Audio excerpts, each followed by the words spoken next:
Hello everyone. So today we are going to discuss the heat exchangers. The heat exchanger.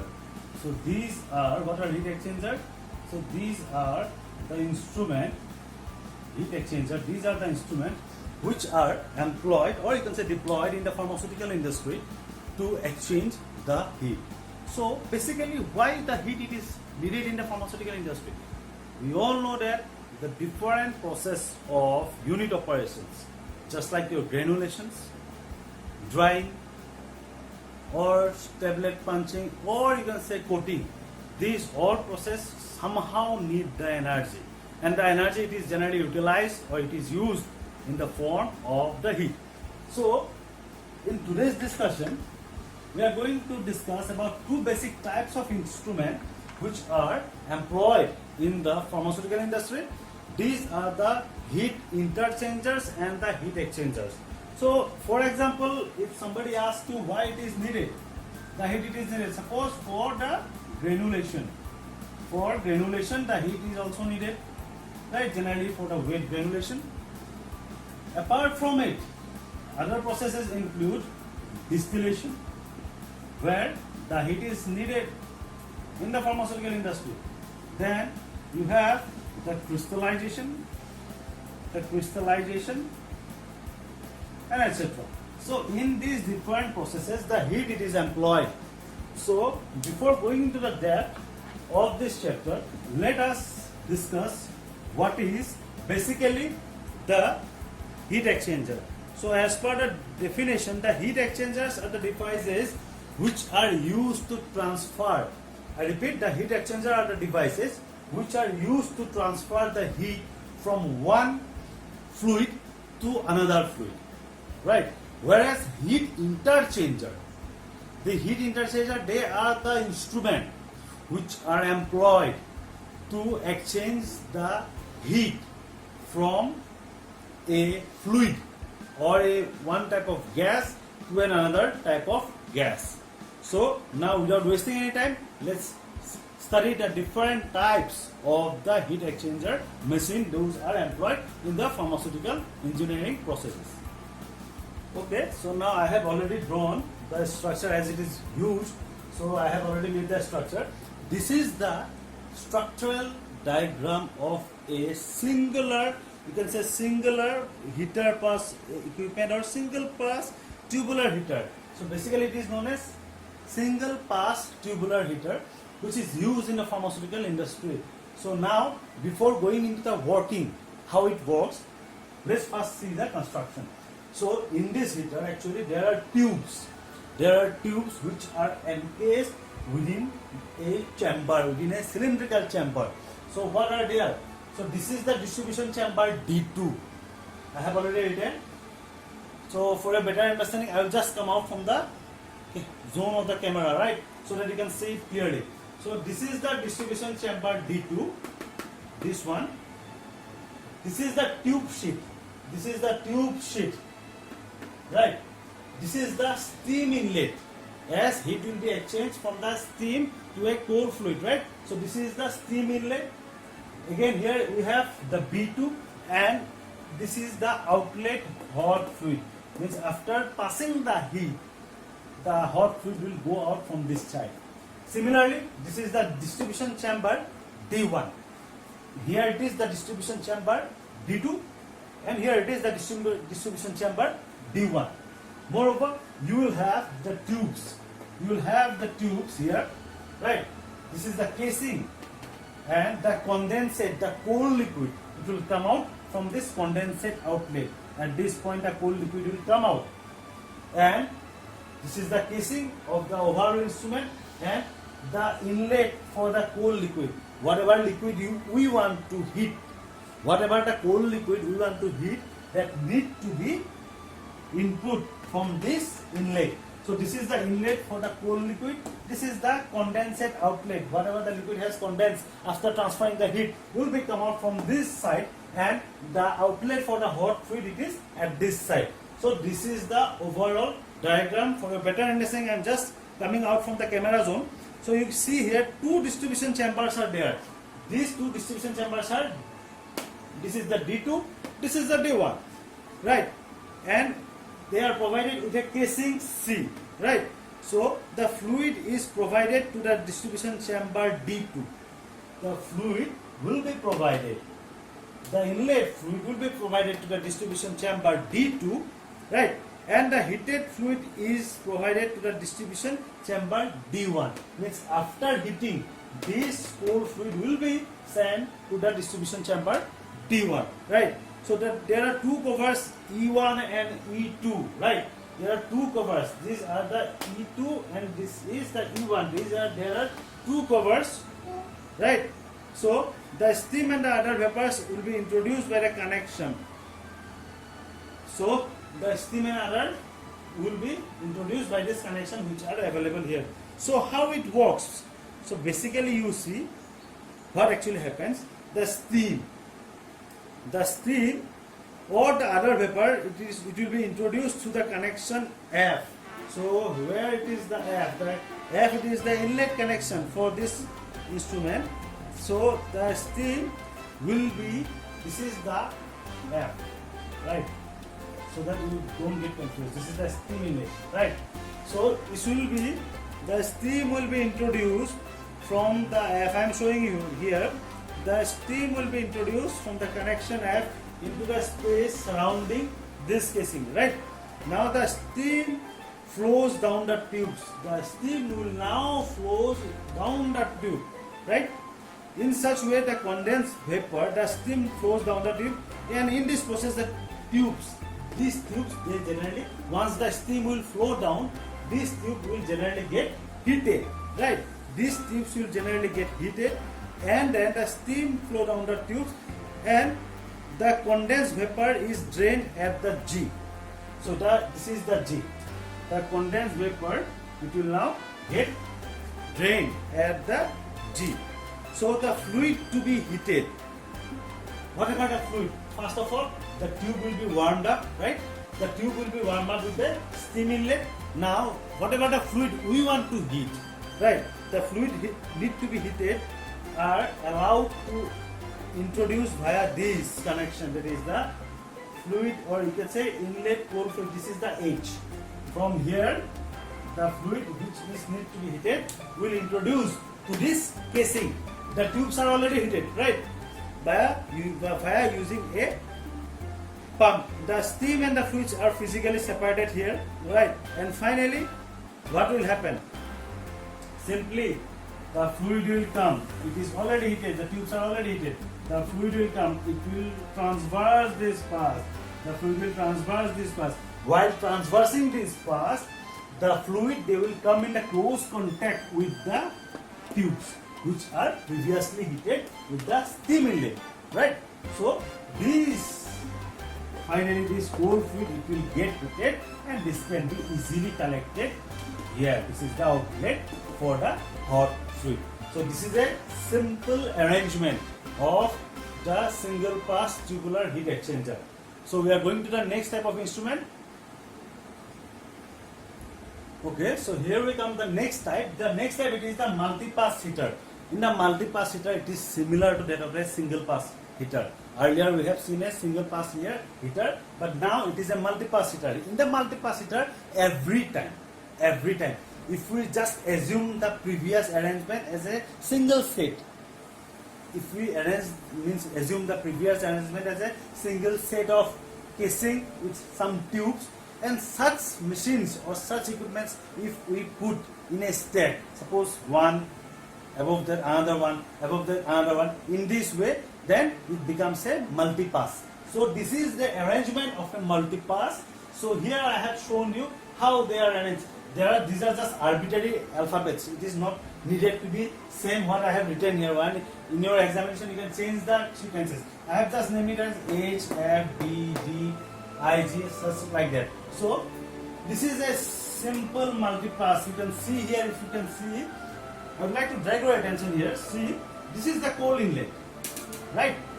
Here you will have one exchanger just like your single pass, another exchanger here, it will come out from this, again it will enter in this, again it will come out from this, again it will enter in this, finally it will go out. Means every time consequently the instrument which are stacked together, it will help to hit the liquid, right? So the construction of this is thus, it is simple as that of the your single pass, right? So the tubular multipass heater, it consists of a bundle of parallel tubes.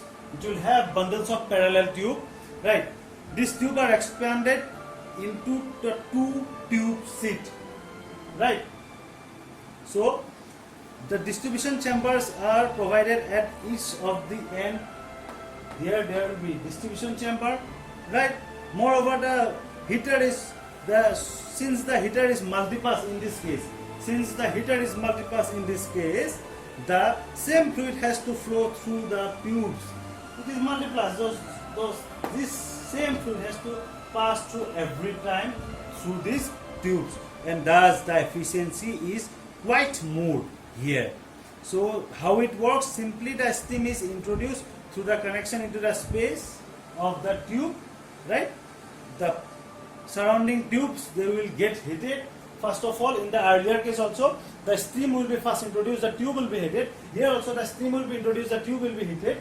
Just to understand, I am outside the camera zone, okay? The steam will be introduced, the tubes will be heated, then the cold fluid will come in this side. Every time it will keep going in so that the heat, the exchange of the heat can takes place at a higher efficiency. Done. So this is the multipass, and the multipass heater have some actually advantages. The multipass construction actually decreases the cross section of the fluid path. Thus, the efficiency of heating is more in these cases. The next type, it is the floating head.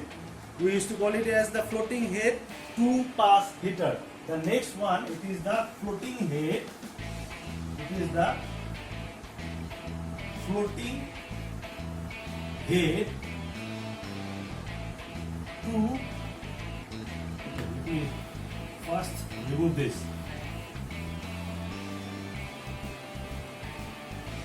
The next equipment is the floating head two-pass heater. So how it works? Again, I am going to give you the description. Okay. So now the next one, it is the floating head two-pass heater. I have already drawn the equipment. So let us first see the construction or the parts. So here, this is considered, this part, it is considered as the floating head, right? This is the steam inlet. From this part, the steam will come to heat the tubes. Next, this is the vent. The vent, it is actually there to just flush out the excess of the steam. Next, here we have the outlet for the hot fluid or heated fluid. After heating, the heating fluid will go out, right? Here we have a partition. This is the partition in this particular chamber. And from where the cold fluid will enter, the cold fluid in this instrument will get entered from this. This is the inlet for the cold fluid. This is the inlet for the cold fluid. This is the usual casing. These are the tubes and the condensate. So what is the condensate? Every time I used to say the condensate. The condensate, it is nothing but the steam. The steam, after heating the tube, the steam used to get condensed because it has lost up its latent heat. So this condensed steam will go out from the instrument via this condensate outlet. Thus, this is the floating head two-pass heater. So here I am going to tell you how it works. So basically, you see the steam, it is introduced through the inlet, right? The steam will be introduced through the inlet. As the steam flow down the tubes, right? The tubes, they get heated. This tube will get heated, right? The condensed vapor will escape through the vent at the top of the vent, or you can say top, or the condensed vapor may come out from this vent, or even it can get condensate, it can come out from the condensate outlet, right? So now the fluid to be heated, it is introduced into the distribution chamber on the right side of the heater. The fluid to be heated, it is introduced in the distribution chamber. This is the distribution chamber on the right side. So this is, I have already written, this is the inlet cold fluid. So the fluid which we want to heat has to be introduced in this part. It will take the direction in this way. Again it will go in this way. Similarly it will keep on rotating, and the more it will rotate, the more it will come in contact with the heated tube, and thus the efficiency of heating the liquid, it will increase. So this is the floating head. Because of this design, it is named as the floating head, right? So during this process, the fluid in the tubes, it gets heated, right? And finally the fluid leaves the outlet provided in the shell. So it has actually some advantages. So in this cell and tube heat exchanger, the cell may get sometimes, this cell, it may get expanded during the time of heating. So this is the floating head to pass heater, right? Now we are coming to discuss the heat interchanger. So actually the heat exchanger and heat interchanger, these are actually same term only. If we demarcate these two terms separately, it will be simply a vat. These two are same thing only. Both are used to heat up the liquid. In one, sometimes the heated gas can be used. In another, heated liquid can be used. So the next is the heat exchanger. So let's discuss what are the the interchangers. The heat interchangers. Now the next part which we are going to discuss, it is the liquid to liquid heat interchanger. Liquid to liquid heat interchanger. The two liquid will be used. One that is going to heat the other liquid. We are going to employ two liquid. Earlier we have employed the steam to heat the liquid, but here two liquid will be used. So first of all, let us see the construction. It's quite hazy. Let me tell you in brief. So basically we will have one casing like this, right? In this casing we will have the inlet. This inlet, it is for the cold liquid. If you want to write, you can write it. This is the inlet for the cold liquid. Now this is the outlet for the hot liquid. This is the outlet for the hot liquid. This is the inlet for the hot liquid. Now this liquid, hot liquid, will be introduced from this side. It will get through these baffles. Now what are baffles? Baffles are the structure which can be used to increase the turbulence or to have the control over the flow of fluid. These baffles are used in the pharmaceutical operation, right? So these baffles, it will control the flow of the liquid. So here the hot liquid, it will be first introduced at this chamber, right? Now from this chamber, this hot liquid will move to these chambers through these baffles and so on, and it will again go out. So this is a cyclic process, right? And the cold liquid which we want to heat, it will be introduced through this distribution chamber, right? It will come, it will pass this track. Once while passing this track, it will be in contact with this, right? It will be in contact with this, and in this way the liquid will get heated. And this is the outlet for the heated fluid which we want to heat. So don't get confused. I am telling you, this is the inlet for the hot liquid, and this is the outlet for the hot liquid. This is the liquid which we are using to heat our main liquid, the subject liquid. This is the inlet for the cold liquid. Cold liquid will come here, and after getting heated, it will go out via this lid, right? And this is the drain. This is the drain. Everywhere there are baffles. These are the actually guiding rods. The guiding rods actually guide the liquid to move through. And these are the baffles, and this is the tube sheet. So this is the liquid to liquid heat interchanger. This is the flow chart for this instrument. Now basically how it works, simply just have a look. I will show you and out of the side from this board, just try to have the working principle, how it works. The hot fluid, that is the heating medium, it is pumped from the left side of the top of the shell. The fluid flows outside the tube and moves down directly to the bottom. It will flow and it will move down to the bottom, right? Then it changes the direction and rises again. This process is continued till it leaves the heater in this way, right? So the baffles are used in this process. Why? These baffles are used in this process just to guide the movement of the liquid. So the liquid to be heated is pumped through the inlet provided on the left hand side, right, of the distribution chamber, and the liquid passes through this tube. This liquid will pass, just see the direction, out of the side. The liquid will be passed through this direction and finally it will get heated and it will leave.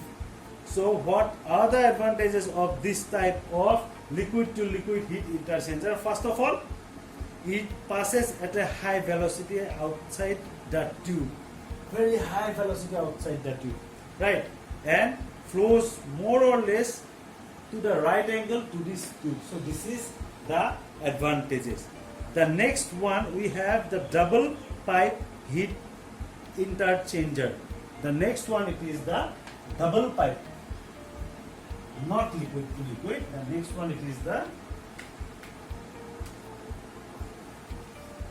double pipe heat interchanger. So let me first draw the diagram so that I can make you understand. Double pipe heat exchanger. So here actually the pipe will be double. Means there will be two pipes. They will be utilized for heat exchange. So let us first see the construction, how it is constructed. Simply you see there are three bigger size pipe. One it is here, the next one it is here, the third one it is here. Right. Within this bigger pipe, these pipes are interconnected. The bigger pipes are interconnected. Here it is the connection of this first pipe with the second pipe. Here it is the connection of this second pipe with the third pipe. Right? Clear? Now you see, this is the inlet hot liquid. Inlet hot liquid means here the hot liquid will be again used for heating up the cold liquid. So this is the inlet hot liquid that we will provide. Right?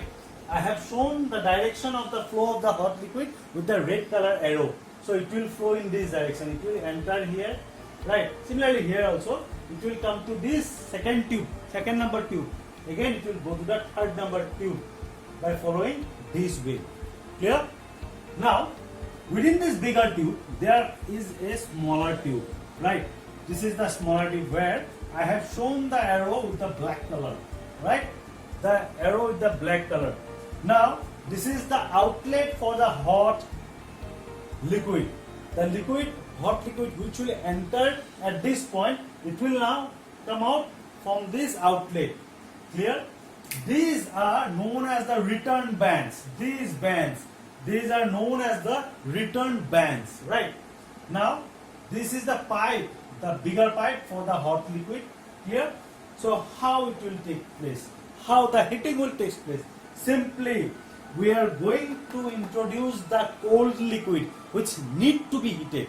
We are going to introduce the cold liquid which need to be heated at this point with the help of a pump. Now this liquid will move in this direction. I am showing in the black arrow, right? It will move in this direction, and by reaching this point, the liquid, once it will reach this point, it will get heated, it will leave the chamber, right? And the hot liquid, it will, just remember one thing, the motion of the cold liquid and the motion of the hot liquid will be in opposite direction, in this way. The hot liquid is coming down, whereas the cold liquid is going up. So while moving, they will exchange the heat. Where they will exchange the heat? At the wall of the pipe. So the hot liquid will heat up the pipe, and the cold liquid, it will flow through the pipe. So upon getting in touch with the body of the pipe, it will get heated. Don't be confused. Let me clear it once again. See, this is the hot liquid, right? It will heat up this pipe, right? And via this pipe, the cold liquid it is moving, right? So this cold liquid, upon coming in touch with this valve, it is already heated by this hot liquid, it will get heated. So these two liquid will move in the opposite direction. So this is the general construction for the double pipe. So in the construction, it's simply, you see, the construction of a double pipe heat exchanger is this, first of all, right? Now the outer pipe, this outer pipe, it will act as a jacket. The outer pipe will act as a jacket, just like this cloth, right? I'm wearing this shirt just to warm up my body, right? Similarly, this outer pipe, it will act as a jacket to heat the liquid which is flowing in the inner pipe. Thus, it works in this way. So the hot liquid is pumped into the jacketed section, whereas the cold liquid will be pumped into the inner pipe. So this is the overall. Next we have the fine tubes. The fine tubes are very simple.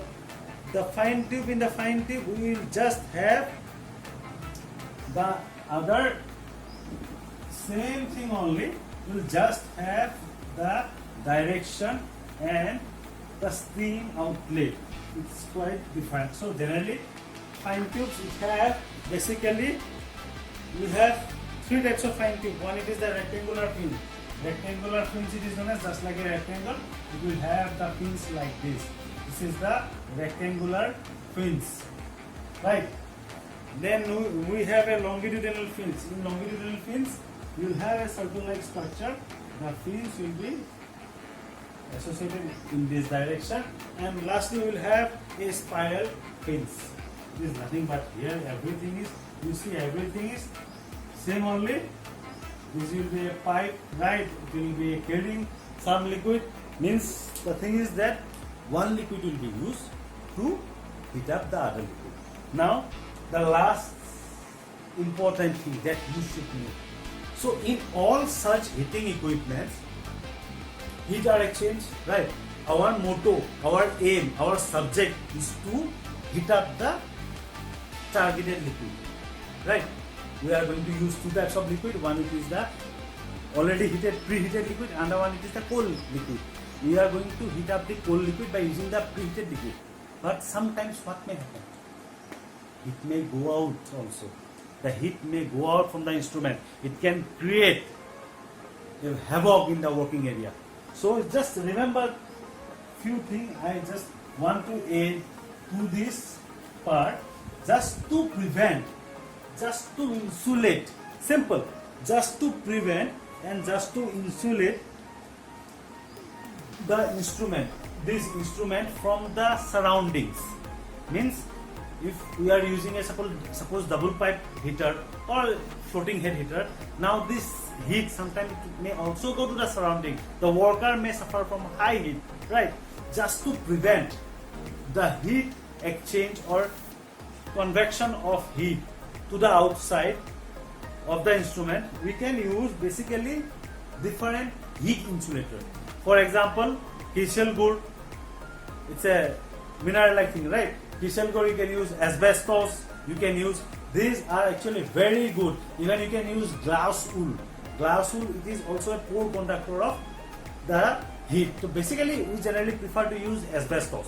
Asbestos are used as a heat insulator in this type of instrument. So this is all from the flow of heat, or you can say transfer of heat chapter. We have completed till now the conduction, convection, radiation. Moreover, we have completed the different types of heat exchanging machine. Thank you everyone.